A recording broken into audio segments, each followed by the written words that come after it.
చేయబోయే ప్లేస్ వచ్చి మెదక్ చర్చ్ అనమాట. ఇది ఆసియాలోనే అతిపెద్ద రెండవ చర్చ్ అనమాట. సో ఈరోజు మనం ఎక్స్ప్లోర్ చేయబోయేటువంటి ఈ చర్చ్ విశేషాలు, తర్వాత ఈ చర్చ్ యొక్క హిస్టరీ, అదేవిధంగా ఈ చర్చ్కి ఎలా వెళ్ళాలి అనేది పూర్తి ఇన్ఫర్మేషన్ అయితే ఈ వీడియోలో ఉండబోతుంది. ఎవరైనా కొత్తగా నా ఛానల్ చూస్తున్నట్లయితే తప్పకుండా సబ్స్క్రైబ్ చేయండి, పక్కన బెల్ బటన్ ఎనేబుల్ చేసుకోవడం మర్చిపోవద్దు.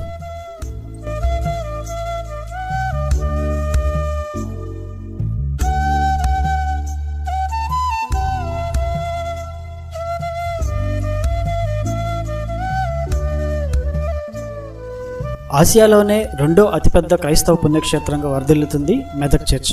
175 అడుగుల ఎత్తు, 100 అడుగుల వెడల్పుతో టీవీగా కనిపించే ఈ చర్చ్ భారతీయ విదేశీ కళా నైపుణ్యాల మేళవింపుతో నిర్మించారు. 2 అంతస్తులు నిర్మించిన ఈ శిఖరం 100 ఏళ్లు పూర్తయినా చెక్కు చెదరకుండా ఉండటం విశేషం. నిర్మాణం పటిష్టంగా ఉండేందుకు భారతీయ పురాతన పద్ధతులు అనుసరించారు. రంగురంగుల గాజు ముక్కలతో చర్చి లోపలి భాగంలో ఏర్పాటు చేసిన పెయింటింగ్స్ ప్రధాన ఆకర్షణగా నిలుస్తాయి. యేసుక్రీస్తు పుట్టుక, శిలువ వేయడం, ఆరోహణం ఇవన్నీ కూడా పెయింటింగ్స్తో కనిపిస్తాయి. వీటి ప్రత్యేకత ఏంటంటే ఇవన్నీ ఒకే గాజు మీద వేసినవి కాదు. ఇంగ్లాండ్లో గాజు ముక్కల మీద విడివిడిగా పెయింటింగ్ వేసి ఇక్కడికి తీసుకొచ్చి అమర్చారు.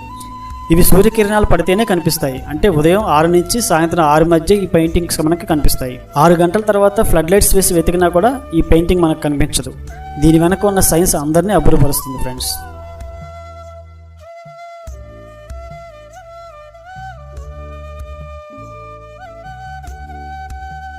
ఈ చర్చ్ నిర్మాణంలో వాడిన మార్బుల్స్ని ఇంగ్లాండ్, ఇటలీ నుంచి తీసుకొచ్చారు ఫ్రెండ్స్. చర్చి లోపల రీసౌండ్ రాని విధంగా నిర్మాణంలో చాలా జాగ్రత్తలు అయితే తీసుకున్నారు. శాంతికి, పవిత్రతకు నిలయమైన ఈ కెథడ్రల్ చర్చ్లో ఇంకా అనేకమైనటువంటి ప్రత్యేకతలు ఉన్నాయి. ఈ చర్చ్ నిర్మాణాన్ని కేవలం రాతి, డంగు సున్నాన్ని మాత్రమే వాడారు. పిల్లర్లు, బీములు ఏమీ లేకుండా 2 అంతస్తుల విశాలమైన ప్రార్థనా మందిరాన్ని, శిఖరాన్ని నిర్మించడం నాటి పనితనం మనకు కనిపిస్తుంది ఫ్రెండ్స్.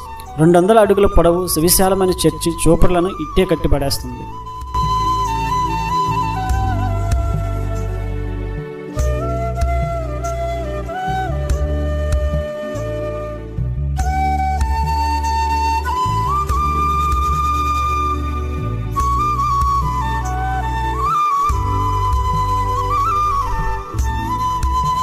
ఫ్రెండ్స్, ఇక ఈ చర్చ్ యొక్క చరిత్ర గురించి మనం ఆలోచిస్తే, చార్లెస్ వాకర్ అనే ఇంగ్లాండ్ దేశస్థుడు 1914లో ఈ చర్చి నిర్మాణం ప్రారంభించాడు.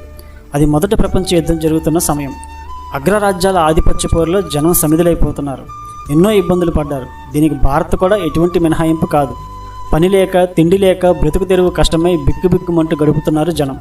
అలాంటి భయంకరమైన కరువు పరిస్థితిలో చార్లెస్ వాకర్ పాస్నెట్ యేసుక్రీస్తుకి ఒక చర్చి కట్టాలని ఒక ఆలోచించాడు. గుప్పిడి మెతుకుల కోసం అల్లాడుతున్న జనానికి ఎలాగైనా 1000 మంది కూలీలు ఈ నిర్మాణంలో పాల్పంచుకున్నారు, ఉపాధి పొందారు కూడా. ఈ చర్చి నిర్మాణ సమయంలోనే మెదకుకు మెతుకు సీమ అనే పేరు వచ్చింది. అప్పటి వరకు కరువుతో అల్లాడుతున్నటువంటి మెదకు ఒక్కసారిగా తేరుకుందనమాట.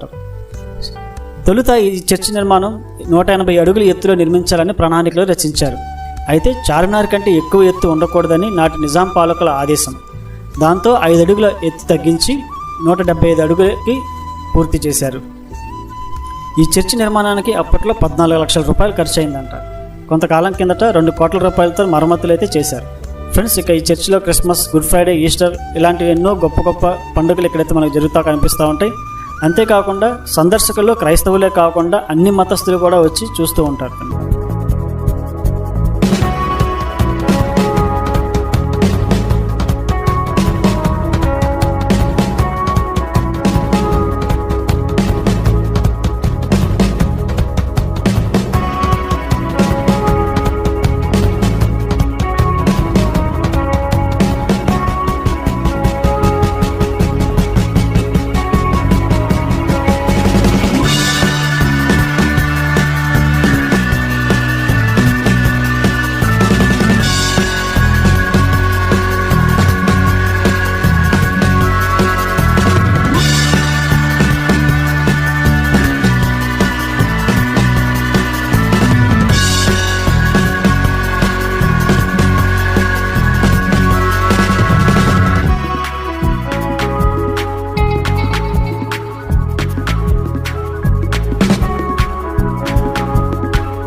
కూడా కుకింగ్ చేసుకొని తింటున్నారు. అన్ని అలోస్ ఉన్నాయి ఇక్కడ.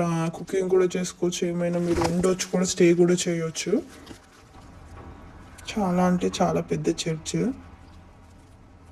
ఇక్కడ బయట నుంచి చర్చ్ లోపుకి వెళ్తున్నాం. ఇప్పుడు ప్రేయర్ జరుగుతుంది.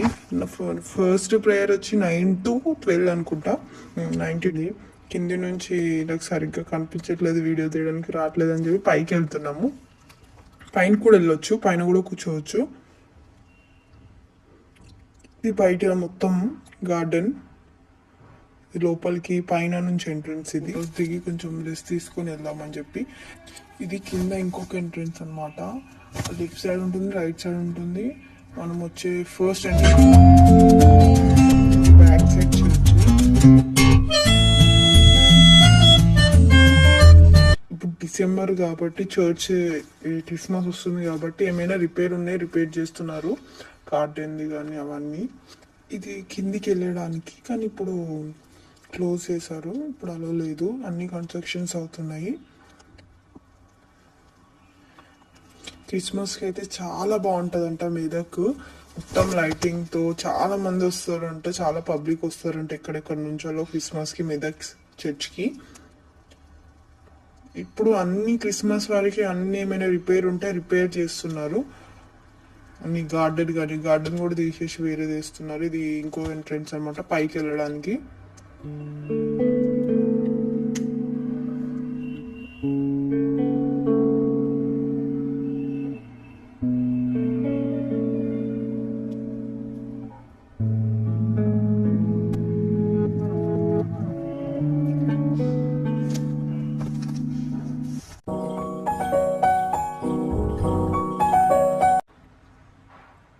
అన్ని జీజస్కి సంబంధించినవి, చిన్నపిల్లలు ఆడుకునేటివి కొంచెం అంత అవే ఉంటాయి ఎక్కువ మాత్రం.